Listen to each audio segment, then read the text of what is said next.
kabur, belum ada pemandu. Tetap bagaimanapun juga jamaah kalah jawabannya dengan kiai. Terlagi pula sarunya bagi seorang santri kepada kiai itu mengejar pertanyaan itu katanya Contohnya kalau di pesantren kita itu jarang sekali seorang santri mengatakan, "Yai, hadis ini sahih apa enggak?" Enggak ada. Pokoknya kiai mengucapkan samina wa ata'na. Itu sekilas pengalaman saya.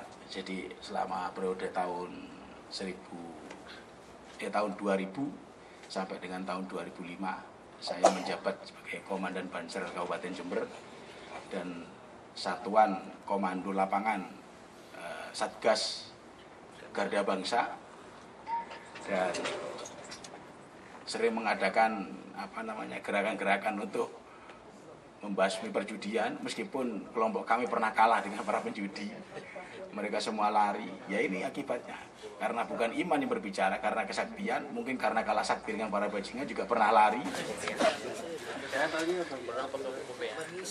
Rileks aja ya. Jadi Banser itu barisan Ansor Serbaguna. Jadi pasukan elitnya Ansor itu namanya Banser. Jadi kalau orang jadi Ansor itu hanya mengatur tubuh keorganisasian saja, tapi Banser ini berperan banyak. Kalau istilahnya Angkatan Darat itu Kopassusnya, Komando Pasukan Khusus. Tapi ternyata orang-orang Banser yang dikatakan pasukan elitnya dari Ansor, ya, itu mereka tidak mengerti akidah sama sekali. Contohnya kalau kita melihat teman-teman saya sendiri, kencing berdiri sudah biasa. Jadi pakai sepatu, karena sepatunya Angkatan Darat, ya bukanya susah. Udah kencing di jalan-jalan udah biasa. Mereka naik sepeda motor dengan ugal-ugalan kalau konvoy semacam itu saya dulu sendiri di depan diri malah gitu. Dan pakaian saya karena seorang komandan ya pakaiannya provos. Kalau tentara provos itu ditakuti bener. Jadi sangat tidak mendukung dalam hati saya. Memang pada saat itu saya termasuk orang yang bertentangan sama mereka. Meskipun saya orang yang berani mengatakan bahwa Gus Dur bukan seorang wali, hanya saya. Tapi kalau di Jember, yang notabene orang-orang NU jangan sekali-kali mengatakan Gus Dur bukan wali. Bisa-bisa dibogem kalau di hadapan mereka. Tapi saya yang berani mengatakan begitu, Gus Dur itu hanya seorang politikus. Dan dia keturunan Hasyim Asy'ari. Dia bukan seorang wali. Saya berani mengatakan begitu. Wah, inti aja karena saya mungkin seorang komandan sehingga mereka nggak berani bogem saya. Inti aja yang berbeda pendapatnya. Itu Habib yang ceramah mengatakan Gus Dur begini dan begitu, sarungnya jatuh di pentas waktu kampanye. Ada yang mengatakan Gus Dur picek, orangnya juga picek. Itu jangan mengatakan begitu nanti kualat. Apanya yang kualat? Ya saya berprinsip karena Gus Dur sering berseberangan pendapat dengan para kiai, saya berseberangan pendapat sama Banser, ya biasa udah. Jadi kontroversial katanya. Itu juga ikut kontroversial, nggak mengatakan Gus Dur wali. Gitu. Lu para kiai aja mengatakan wali, kok ente tidak mengatakan wali. Kalau boleh tanya dasarnya apa dia mereka itu mengatakan wali? Ya karena mereka melihat bahwa Gus Dur itu setiap apa yang diucapkan terbukti di kemudian hari menurut mereka. Contohnya yang sangat nyata menurut mereka, turunnya Gus Dur dari Istana Merdeka, dari Istana Kepresidenan, dia memakai celana kolor.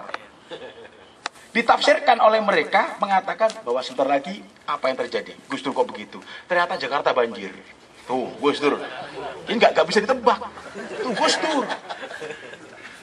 Jadi perbuatan Gus Dur itu ya saya mengikuti juga. Karena buku-buku di rumah saya itu, saya alhamdulillah ketemu sama Abu Bel dan lain-lain sebagainya itu, saya rajin beli buku di sini. Karena buku yang di rumah saya itu sulit sekali mencari buku manhaj salaf.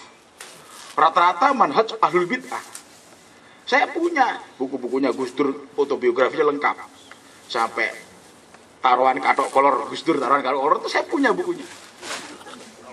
Jadi joki-joki dari NU kan biasa kalau kiai-kiai NU itu memakai joki-joki kalau ceramah dan sebagainya sehingga bikin orang ger gitu. Itu saya paham betul. Meskipun joki-jokinya sesat. Sekarang kalau saya disuruh ceramah makanya kalau di sini itu dengan mazhab takut. Karena jelas apa yang saya ungkapkan bertentangan dengan ilmu. Sehingga kalau nggak betul-betul menguasai ilmu untuk berbicara dengan mic di hadapan di depan masyarakat begini nggak berani di depan umum. Karena ini harus ada pakemnya. Ngomong orang masyarakat salaf itu ada pakemnya. Kalau di NU nggak ada pakemnya. Yang penting rame. Makanya kalau para kiai atau para anggota Ansor mengundang seorang kiai, kiainya nggak lucu, nggak seru, kiainya nggak lucu. Itu sudah biasa begitu itu. Nggak dianggap sudah biasa. Dan tidak pernah ada pengkaderan yang namanya akidah. Di NU nggak ada. Yang penting ikut NU, ikut Banser, ikut kumpul-kumpul. Di sana pengkaderannya hanya satu, penggemblengan. Nggak ada lagi penggemblengan. Nggak tegas Bapak Palu Pandi. Sehingga pada saat saya jadi komandan dulu, setiap ada kegiatan pengajian apa saja, mesti minta tanda tangan saya. Kalau ada tanda tangannya saya, namanya Samsul Hadi, sumbangan mesti Cina. Sampai saya dijadikan ketua pembina IPPNU, Ikatan Pemuda Nahdlatul Ulama dan Ikatan Putra Putri Nahdlatul Ulama. Karena saya itu mempunyai peran, nama saya terbaca oleh Cina-Cina, sehingga saya dijadikan pembina. Nanti kalau ada minta sumbangan dan sebagainya, dicantumkan pembina Samsul Hadi. Sampai ada seorang Cina, saya merasakan diri saya kalau dolim saat ini. Saya itu di rumah nggak tahu apa bahwa teman-teman anak-anak IPNU itu cari sumbangan sama orang Cina. Karena bapaknya si Cina itu tadi nggak ada yang nunggu itu anaknya, terus nggak ngasih. Ya anak-anak IPNU mungkin mentang-mentang. Bapaknya itu datang ke rumah saya nyari saya, Pak Samsul saya minta maaf, tadi yang jaga itu anak saya. Nggak ngerti kalau situ yang nyari sumbangan, ini saya antarkan sumbangannya. Sampai diantarkan ke rumah saya untuk ngasih sumbangan uang untuk pengajian. Apakah ini pemerasan atau apa? Ya saya terpikirnya sekarang di sini. Hanya karena di proposal itu ditinggal oleh yang nyari dana, dibaca oleh bapaknya, di bawah itu ada tanda tangan saya namanya Samsul Hadi GP. GP ada yang menjadi gendeng pamungkas katanya dulu.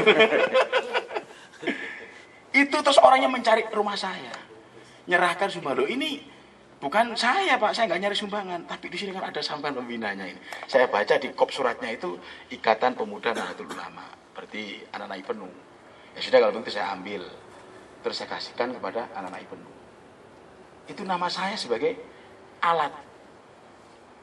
Jadi karena pembakaran toko-toko Cina dulu itu setelah berselisih dengan saya. Pertama akan terjadi demo besar-besaran di Jember kaitannya dengan PLN untuk menurunkan tarif harga PLN. Jadi dikerahkan semua Banser. Saya minta sumbangan tanpa melalui Bakom, kecamatan dan surat-surat resmi tanpa melalui itu. Kalau saya minta sumbangan langsung datang ke toko Cina. Minta sumbangan, saya ketok gitu meja kasir. Minta sumbangan untuk demo di. Hanya satu orang Cina, pedagang besi nggak mau ngasih. Dia manggil polisi. Karena saya nggak punya surat-suratnya katanya. Suruh datang polisinya sekarang.